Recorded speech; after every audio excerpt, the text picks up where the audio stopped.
Welcome to Night Audio Stories channel. Here's a story by Stephen King. I am the doorway. Richard and I sat on my porch, looking out over the dunes to the Gulf. The smoke from his cigar drifted mellowly in the air, keeping the mosquitoes at a safe distance. The water was a cool aqua, the sky a deeper, truer blue. It was a pleasant combination. "You are the doorway," Richard repeated thoughtfully. "You are sure you killed the boy? You didn't just dream it?" "I didn't dream it, and I didn't kill him either. I told you that. They did. I am the doorway." Richard sighed. "You buried him?" "Yes." "You remember where?" "Yes." I reached into my breast pocket and got a cigarette. My hands were awkward with their coverings of bandages. They itched abominably. "All right," I said. "Last night at 7, I was out here looking at the Gulf and smoking, just like now, and Jay—" "Go further back," he invited. "Further?" "Tell me about the flight." I shook my head. "Richard, we've been through it and through it. There's nothing—" The seamed and fissured face was as enigmatic as one of his own driftwood sculptures. "You may remember. Now you may remember." "Do you think so?" "Possibly. And when you're through, we can look for the brave." "The grave," I said. It had a hollow, horrible ring, darker than anything, darker even than all that terrible ocean Corey and I had sailed through 5 years ago. Dark, dark, dark. Beneath the bandages, my new eyes stared blindly into the darkness the bandages forced on them. They itched. Corey and I were boosted into orbit by the Saturn 16.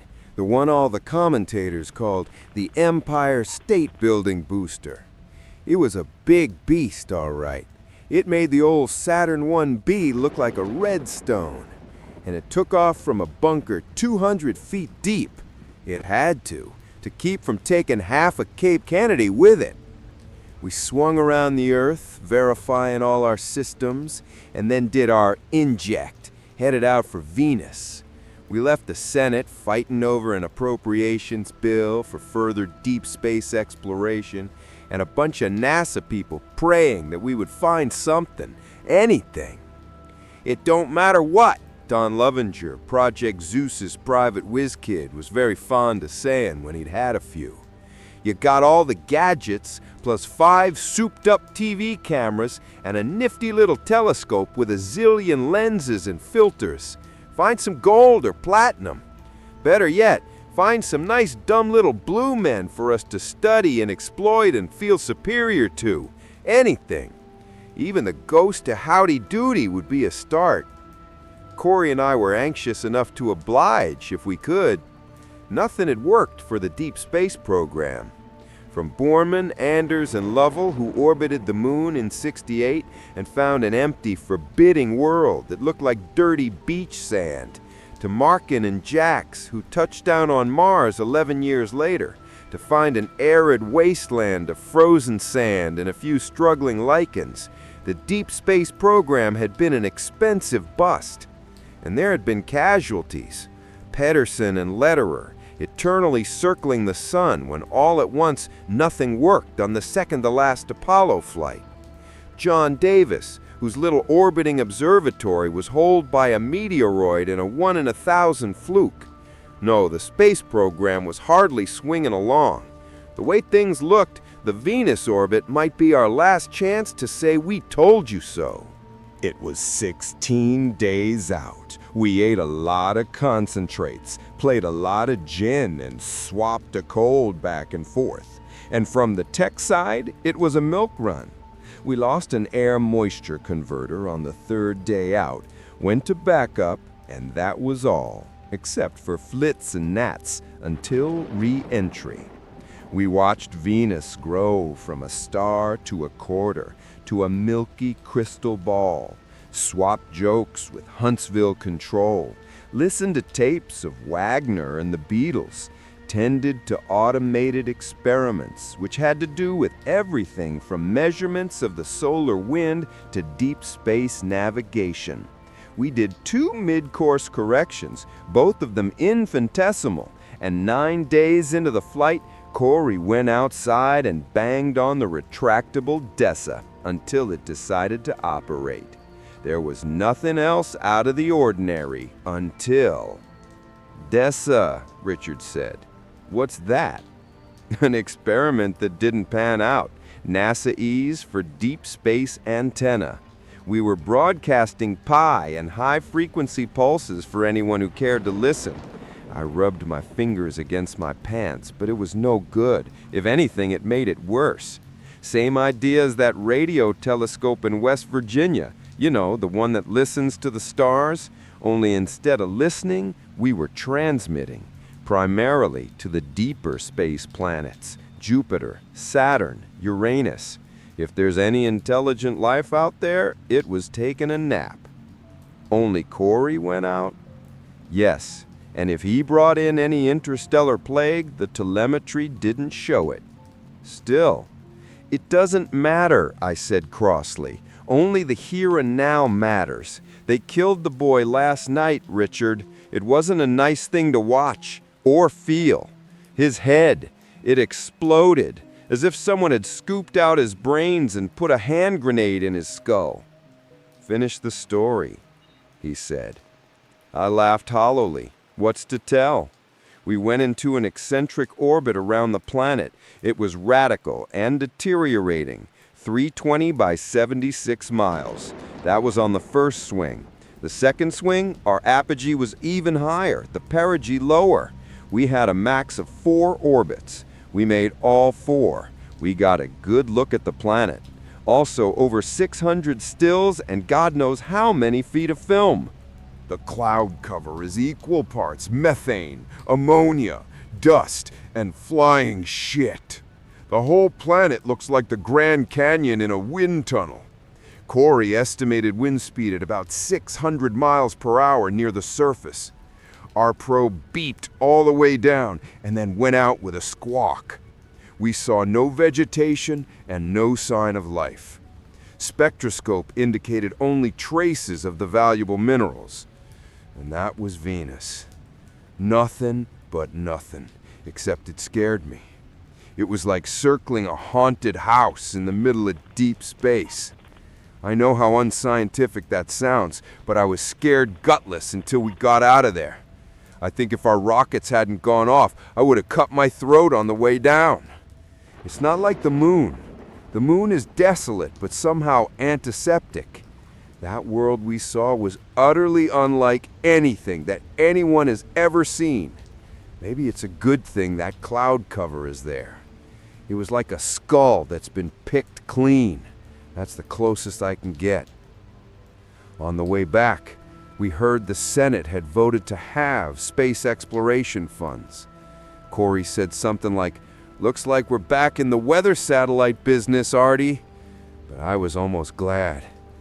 Maybe we don't belong out there.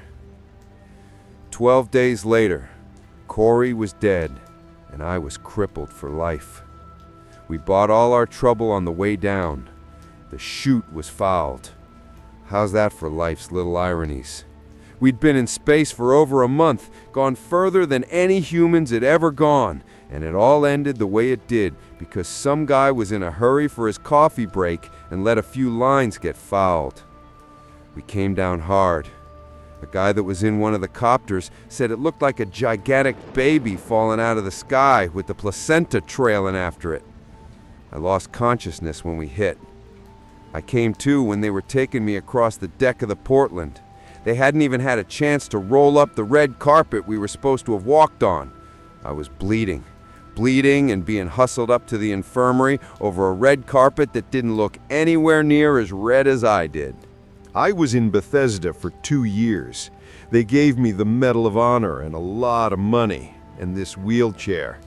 I came down here the next year. I like to watch the rockets take off." "I know," Richard said. He paused. "Show me your hands." "No!" It came out very quickly and sharply. "I can't let them see. I've told you that." "It's been 5 years," Richard said. "Why now, Arthur? Can you tell me that?" I don't know. Maybe whatever it is has a long gestation period, or who's to say I even got it out there? Whatever it was might have entered me in Fort Lauderdale, or right here on this porch for all I know." Richard sighed and looked out over the water, now reddish with the late evening sun. "I'm trying, Arthur. I don't want to think that you are losing your mind." "If I have to, I'll show you my hands," I said. It cost me an effort to say it. "But only if I have to." Richard stood up and found his cane. He looked old and frail. "I'll get the dune buggy. We'll look for the boy." "Thank you, Richard." He walked out towards the rutted dirt track that led to his cabin. I could just see the roof of it over the big dune, the one that runs almost the whole length of Key Caroline. Over the water towards the cape, the sky had gone an ugly plum color, and the sound of thunder came faintly to my ears. I didn't know the boy's name, but I saw him every now and again walking along the beach at sunset with his sieve under his arm. He was tanned almost black by the sun, and all he was ever clad in was a frayed pair of denim cutoffs. On the far side of Key Caroline, there is a public beach, and an enterprising young man can make perhaps as much as $5 on a good day, patiently seething the sand for buried quarters or dimes. Every now and then I would wave to him, and he would wave back, both of us non-committal, strangers yet brothers, year-round dwellers set against a sea of money-spending, Cadillac-driving, loudmouthed tourists. I imagine he lived in the small village clustered around the post office about a half-mile further down. When he passed by that evening, I had already been on the porch for an hour, immobile, watching. I had taken off the bandages earlier. The itching had been intolerable, and it was always better when they could look through their eyes. It was a feeling like no other in the world, as if I were a portal just slightly ajar through which they were peeking at a world which they hated and feared. But the worst part was that I could see too. In a way, imagine your mind transported into a body of a housefly looking into your own face with 1,000 eyes. Then perhaps you can begin to see why I kept my hands bandaged even when there was no one around to see them. It began in Miami. I had business there with a man named Cresswell, an investigator from the Navy Department. He checks up on me once a year. For a while, I was as close as anyone ever gets to the classified stuff our space program has. I don't know just what it is he looks for. A shifty gleam in the eye, maybe, or maybe a scarlet letter on my forehead. God knows why. My pension is large enough to be almost embarrassing. Cresswell and I were sitting on the terrace of his hotel room, sipping drinks and discussing the future of the U.S. space program. It was about 3:15. My fingers began to itch. It wasn't a bit gradual. It was switched on like electric current. I mentioned it to Cresswell. "So you picked up some poison ivy on that scrofulous little island," he said, grinning. "The only foliage on Key Caroline is a little palmetto scrub," I said. "Maybe it's the 7-year itch." I looked down at my hands. Perfectly ordinary hands, but itchy. Later in the afternoon, I signed the same old paper. "I do solemnly swear that I have neither received nor disclosed and divulged information which would," and drove myself back to the Key. I've got an old Ford, equipped with hand-operated brake and accelerator. I love it. It makes me feel self-sufficient. It's a long drive back down Route 1, and by the time I got off the big road and onto the Key Caroline exit ramp, I was nearly out of my mind. My hands itched maddeningly. If you have ever suffered through the healing of a deep cut or a surgical incision, you may have some idea of the kind of itch I mean. Live things seemed to be crawling and boring in my flesh.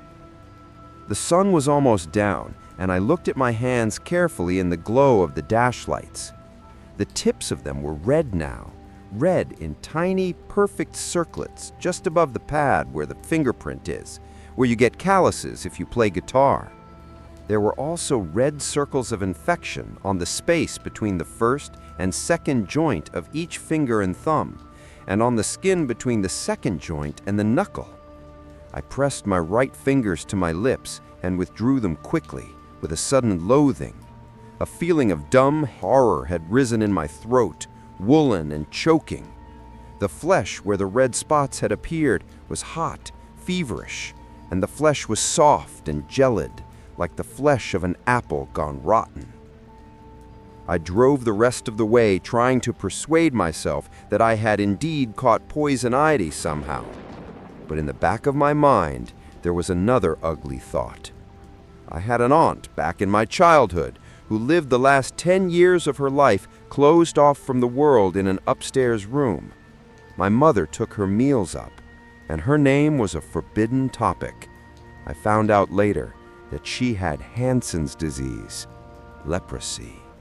When I got home, I called Dr. Flanders on the mainland.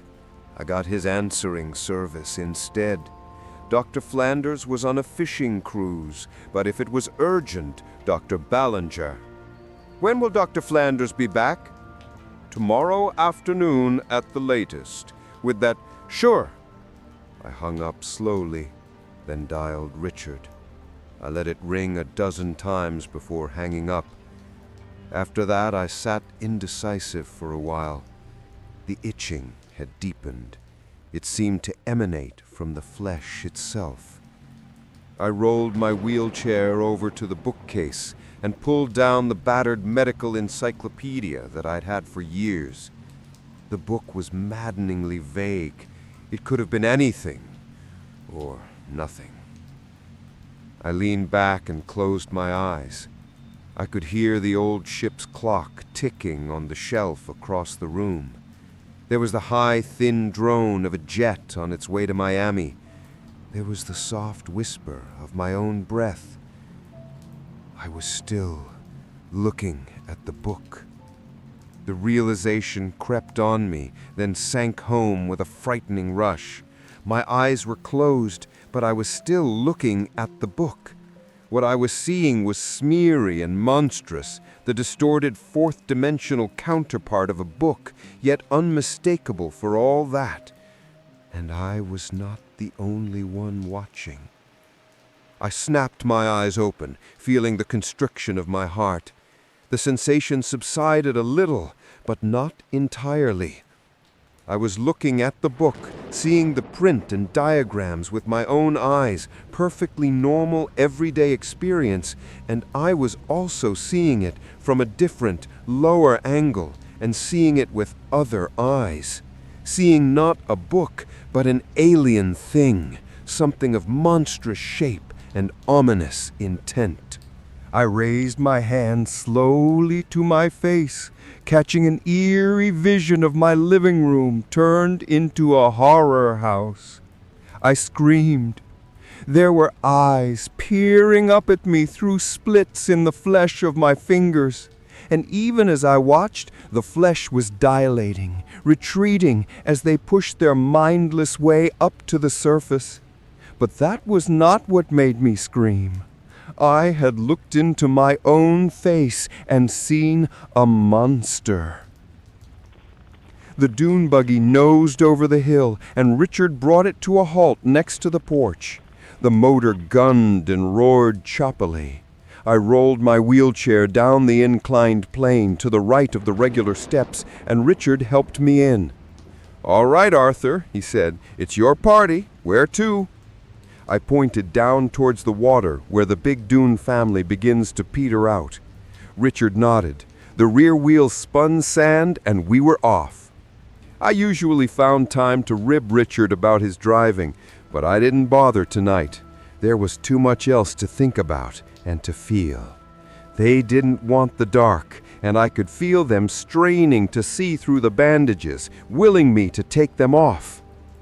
The dune buggy bounced and roared through the sand towards the water, seeming almost to take flight from the tops of the small dunes.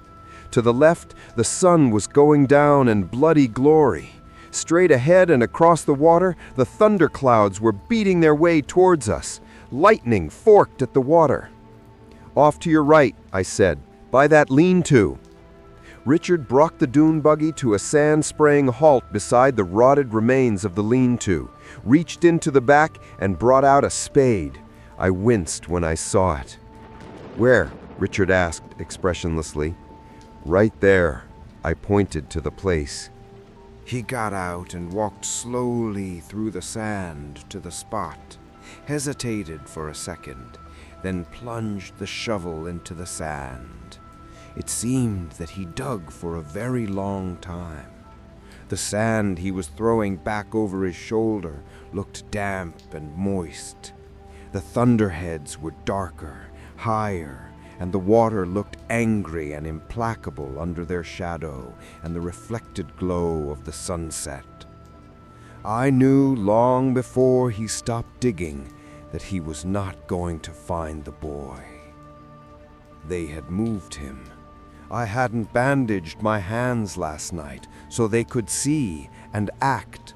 If they had been able to use me to kill the boy, they could use me to move him, even while I slept. "There's no boy, Arthur." He threw the dirty shovel into the dune buggy and sat tiredly on the seat. The coming storm cast marching, crescent-shaped shadows along the sand. The rising breeze rattled sand against the buggy's rusted body. My fingers itched. "They used me to move him," I said dully. "They're getting the upper hand, Richard. They're forcing their doorway open, a little at a time. 100 times a day I find myself standing in front of some perfectly familiar object, a spatula, a picture, even a can of beans, with no idea how I got there, holding my hands out, showing it to them, seeing it as they do, as an obscenity, something twisted and grotesque." "Arthur," he said, "Arthur, don't. Don't." In the failing light, his face was wan with compassion. "Standing in front of something," you said. "Moving the boy's body," you said. "But you can't walk, Arthur. You're dead from the waist down." I touched the dashboard of the dune buggy. "This is dead too. But when you enter it, you can make it go. You could make it kill. It couldn't stop you even if it wanted to." I could hear my voice rising hysterically. "I am the doorway. Can't you understand that? They killed the boy, Richard. They moved the body." "I think you'd better see a medical man," he said quietly. "Let's go back. Let's check on the boy then. Find out." "You said you didn't even know his name." "He must have been from the village. It's a small village. Ask—" "I talked to Maud Harrington on the phone when I got the dune buggy. If anyone in the state has a longer nose, I've not come across her. I asked if she'd heard of anyone's boy not coming home last night. She said she hadn't. But he's a local. He has to be." He reached for the ignition switch, but I stopped him. He turned to look at me, and I began to unwrap my hands. From the gulf, thunder muttered and growled. "I didn't go to the doctor, and I didn't call Richard back.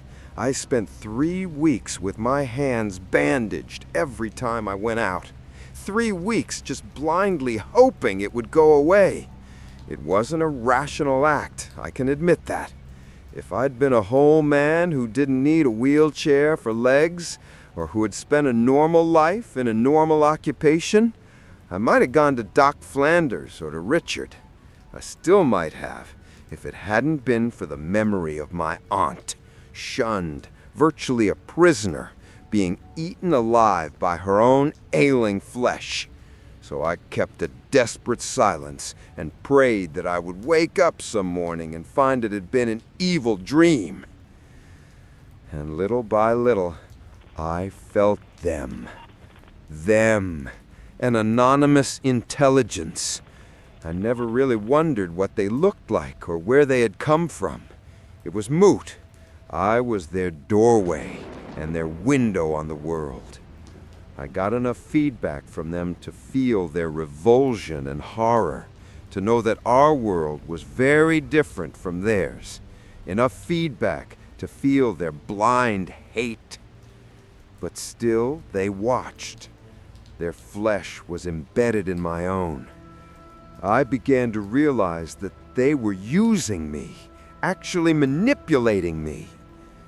When the boy passed, raising one hand in his usual non-committal salute, I had just about decided to get in touch with Cresswell at his Navy Department number. Richard had been right about one thing. I was certain that whatever had got hold of me had done it in deep space or in that weird orbit around Venus. The Navy would study me, but they would not freakify me. I wouldn't have to wake up anymore into the creaking darkness and stifle a scream as I felt them watching. My hands went out towards the boy, and I realized that I had not bandaged them. I could see the eyes in the dying light, watching silently. They were large, dilated, golden-irised. I had poked one of them against the tip of a pencil once and had felt excruciating agony slam up my arm. The eyes seemed to glare at me with a chained hatred that was worse than physical pain. I did not poke again. And now they were watching the boy. I felt my mind sideslip. A moment later, my control was gone. The door was open. I lurched across the sand towards him, legs scissoring nervelessly, so much driven deadwood. My own eyes seemed to close, and I saw only with those alien eyes. Saw a monstrous alabaster seascape overtopped with a sky like a great purple way. Saw a leaning, eroded shack that might have been the carcass of some unknown, flesh-devouring creature. Saw an abominated creature that moved and respired and carried a device of wood and wire under its arm, a device constructed of geometrically impossible right angles. I wonder what he thought, that wretched, unnamed boy with his sieve under his arm and his pockets bulging with an odd conglomerate of sandy tourist coins. What he thought when he saw me lurching at him like a blind conductor stretching out his hands over a lunatic orchestra. What he thought as the last of the light fell across my hands, red and split and shining with their burden of eyes. What he thought when the hands made that sudden, flailing gesture in the air just before his head burst. I know what I thought. I thought I had peeked over the rim of the universe and into the fires of hell itself. The wind pulled at the bandages and made them into tiny whipping streamers as I unwrapped them. The clouds had blubbered the red remnants of the sunset, and the dunes were dark and shadow-cast. The clouds raced and boiled above us. "You must promise me one thing, Richard," I said over the rising wind. "You must run if it seems I might try to hurt you. Do you understand that?" "Yes." His open-throated shirt whipped and rippled with the wind. His face was set, his own eyes little more than sockets in early dark. The last of the bandages fell away. I looked at Richard, and they looked at Richard. I saw a face I had known for 5 years and come to love. They saw a distorted, living monolith. "You see them," I said, hoarsely. Now you see them." He took an involuntary step backwards. His face became stained with a sudden, unbelieving terror. Lightning slashed out of the sky, thunder walked in the clouds, and the water had gone black as the river Styx. "Arthur!" How hideous he was! How could I have lived near him, spoken with him? He was not a creature, but mute pestilence. He was— "Run! Run, Richard!" And he did run. He ran in huge, bounding leaps. He became a scaffold against the looming sky. My hands flew up, flew over my head in a screaming Orliesque gesture, the fingers reaching to the only familiar thing in this nightmare world, reaching to the clouds. And the clouds answered. There was a huge, blue-white streak of lightning that seemed like the end of the world. It struck Richard. It enveloped him. The last thing I remember is the electric stench of ozone and burnt flesh. When I awoke, I was sitting calmly on my porch, looking out towards the big dune. The storm had passed, and the air was pleasantly cool. There was a tiny sliver of moon. The sand was virginal, no sign of Richard or of the dune buggy. I looked down at my hands. The eyes were open but glazed. They had exhausted themselves. They dozed. I knew well enough what had to be done. Before the door could be wedged open any further, it had to be locked forever. Already I could notice the first signs of structural change in the hands themselves. The fingers were fling to change. There was a small hearth in the living room, and in season I had been in the habit of lighting a fire against the damp Florida cold. I lit one now, moving with haste. I had no idea when they might wake up to what I was doing. When it was burning well, I went out back to the kerosene drum and soaked both hands. They came awake immediately, screaming with agony. I almost didn't make it back to the living room and to the fire. But I did make it. That was all 7 years ago. I'm still here, still watching the rockets take off. There have been more of them lately. This is a space-minded administration. There has even been talk of another series of manned Venus probes. I found out the boy's name, not that it matters. He was from the village, just as I thought. But his mother had expected him to stay with a friend on the mainland that night, and the alarm was not raised until the following Monday. Richard, well, everyone thought Richard was an odd duck anyway. They suspect he may have gone back to Maryland or taken up with some woman. As for me, I'm tolerated, although I have quite a reputation for eccentricity myself. After all, how many ex-astronauts regularly write their elected Washington officials with the idea that space exploration money could be better spent elsewhere? I get along just fine with these hooks. There was terrible pain for the first year or so, but the human body can adjust to almost anything. I shave with them and even tie my own shoelaces. And as you can see, my typing is nice and even. I don't expect to have any trouble putting the shotgun into my mouth or pulling the trigger. It started again 3 weeks ago, you see. There is a perfect circle of 12 golden eyes on my chest. Thank you for listening till the end. Don't forget to subscribe to the channel to hear more interesting stories.